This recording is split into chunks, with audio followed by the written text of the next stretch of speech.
the view in Iran that I understand, in a sense, is that, they understand that Russia thinks it quite likely that there will be escalation by America shortly in the next period, whatever that means.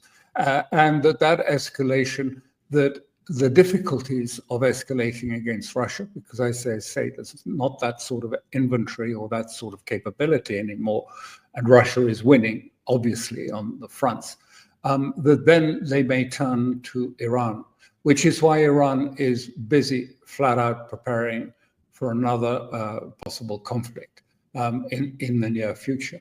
But if it happens, it will be pure theater. It will achieve nothing. And this is what I wrote about, using Ted Postel, wrote the sort of technical side of it. And then I just translated that into political meaning. But I mean, he's saying that effectively, with Iran, very likely in the opinion of both the United States and Israel, has 408 kilograms of 60% enriched uranium, that they can bring that up to weapons grade enrichment so easily. They don't need Fordo, they don't need Isfahan, they don't need Natanz, they don't need huge 10,000 centrifuge enrichment programs, because, as Postel said, the secret of this is that once you reach a certain level, it's very easy to get up to weapons grade. And he says you could do that in no space at all. Have 178 centrifuges. That's all. Not thousands, not 10,000, 178, which would occupy the space of a small apartment in Rome or in any other capital. A tiny apartment, 78, it wouldn't use that much power. And in 4 to 5 weeks, you'd have enough enriched uranium at about 90% or just under for one atomic bomb. So you have 1 or 2 or 3s. How is America going to find these? It'll be a needle in a haystack.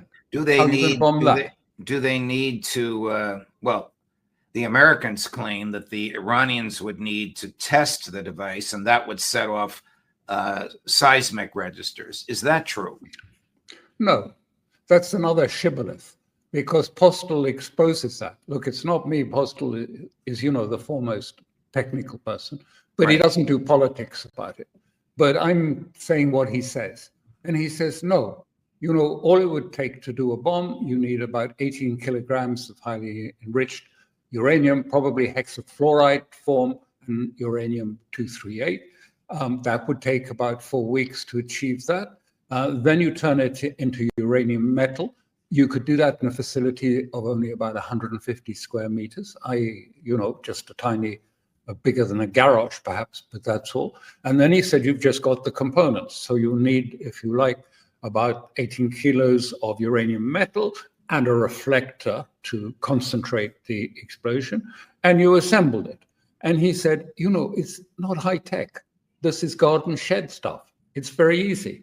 And he said, when we built Little Boy for Hiroshima and dropped it on Hiroshima, we did no tests. We knew it would work because, the mechanics of it were very simple. You just have to assemble the components and it'll work with, confidence. You didn't. So we never tested it when we dropped that on Hiroshima beforehand. We didn't need to because we knew it would work. And so, no, the testing wouldn't tell that whether they had to wait for a test is irrelevant. Now, this is what he's saying. It would be very easy. So what does this mean? It means to bomb Fordo again, to bomb Isfahan, to bomb Natanz, a waste of time because, the bird has flown. The coop is empty. They've gone. They can now take that 408 kilograms, which he said, is very easy to move. You could put it in the back of a pickup, even a donkey cart, and take it out of Fordo or Isfahan or wherever it was, and take it to a little apartment, and you can start the process and build a bomb. They didn't drop the bunker bombs on Isfahan.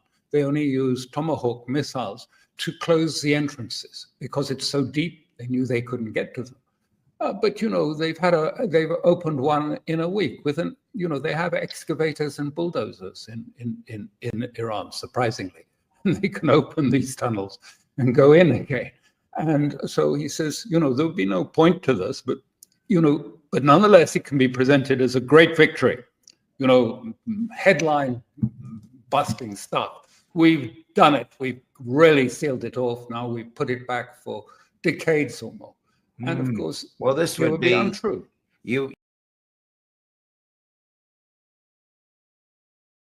سرچ مدیا